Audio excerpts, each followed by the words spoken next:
Who is Andrew Cox? My name is Andrew Cox.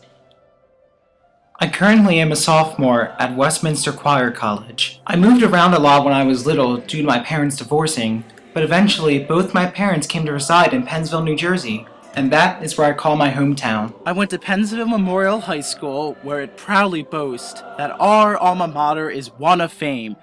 But I've never really seen anyone famous come out of there. Although I eventually expect someone from my high school choir or musical family to end up on the stage. I love those guys so much. That's basically where I got my start. But of course, besides my choir family, there's my real family. Now there's my mom and my dad. And from my mom and dad, of course, came me and my brother Michael. He's really good at the guitar, but he hasn't really pursued it yet. And on my mom's side, of course, besides me and Michael, there's also my half-sister, Caitlin. Isn't she adorable? And then for my dad, there's also my other half-sister, Kayla. After my mom and dad divorced, then came Tara, my stepmom. And from Tara, I have my stepbrother and stepsister, Justin and Amanda, who they're pretty cool. And then if you really want to get into the whole family tree, the whole uncles, aunts, step-cousins, step-sisters, step-brothers, yada yada yada, then feel free to. Of course, feel free. While my friends are the ones that see the bulk of my personality, I wouldn't be who I am if it was not for my family. Thanks to my dad, I'm never afraid to easily make a fool out of myself, doing things outside of my comfort zone. After your dad comes to your grade school's Halloween party dressed as a woman, and that doesn't even faze you one bit at all, then you know you've got a great attitude set for life. Because of my dad, I also try to be overly funny and try to make jokes, like in last year's Who Am I video. Now, since musicals are a few of my favorite things... Get it? The Sound of Music reference? But if it wasn't for getting my dad's sense of personality, I probably would have never had the guts to get involved with my high school choirs or musicals, helping me to get one step closer to being where I am today. Because of my mom, I'm the hard-working person I am today, as well as sensitive and caring. 2 years ago, her and my stepdad split up. While she went through a divorce before, this divorce became much harder on her financially, as my stepfather would not comply to the standings set in court. Even to this day, she's still trying to regain what she lost. While every day wasn't filled with happiness, she still found strength to keep going. It is something which inspires me to keep moving as well. If there's one thing that I've learned, it's that being a music educator will require courage and strength at times when faced with adversity from school boards or even our own government. If you are not willing to put in the effort, you will never accomplish things. I actually owe a lot more to who I am to my grandma. Besides being referred to being scraped in the image of her face and having her proclivity to keep talking, she taught me even more about the spiritual aspect of music and the feeling of connection it gives. After her passing last year, there was a huge void in me. It wasn't until I picked up a copy of Z. Randall Stroop's Psalm 23 that void was filled. For some reason, there was something angelic about the piece. It made me feel closer to her, as if she was right there. I felt as if I was at heaven's gates, and she was there with her arms wide open. It's a beautiful feeling, and something which Leonard Bernstein sums up greatly. Music can name the unnameable, and communicate the unknowable. It's a testament to the power of music in our classroom. Yes, I can argue the truth about the 21st century skills music teaches, as well as how music is an intelligence of its own.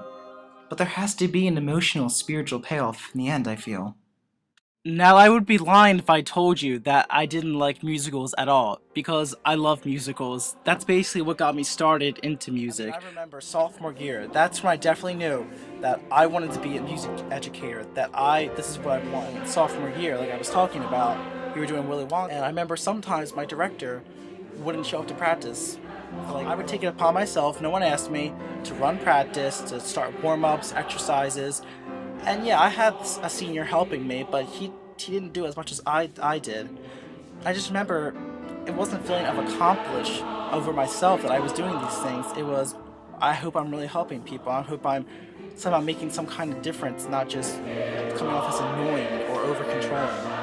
And that's the main thing with music education.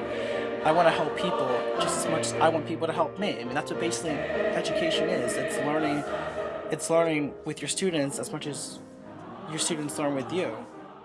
I've performed in a number of musicals, including The Sound of Music, Guys and Dolls, or even Footloose. There's just something about musicals I just love listening to, performing, just overall love them.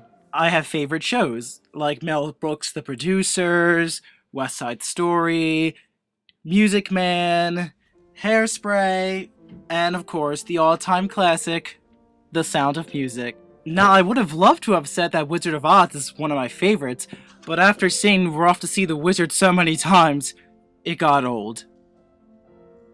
While usually in summers I try to at least do 1 or 2 musicals, I now have a new passion.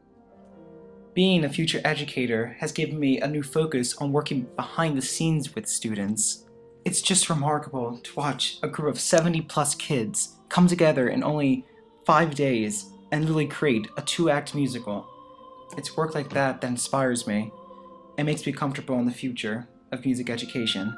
It reassures me why I would rather be in the classroom. And of course, like everyone, I have dreams of my own. It would be an honor to conduct a world-class symphony or compose luscious music, but I won't.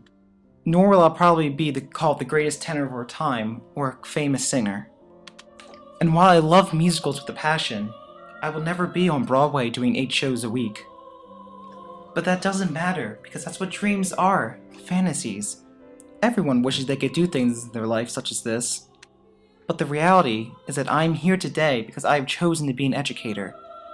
Everything I have been given from my family and my experience in choirs and musicals have merely served as a genesis for who I am today. While everything happens for a reason, I consciously have made choices to get to where I am today, to be able to collaborate with students, not to live through them. Because while performing still thrives within me, it's the classroom where I want to be.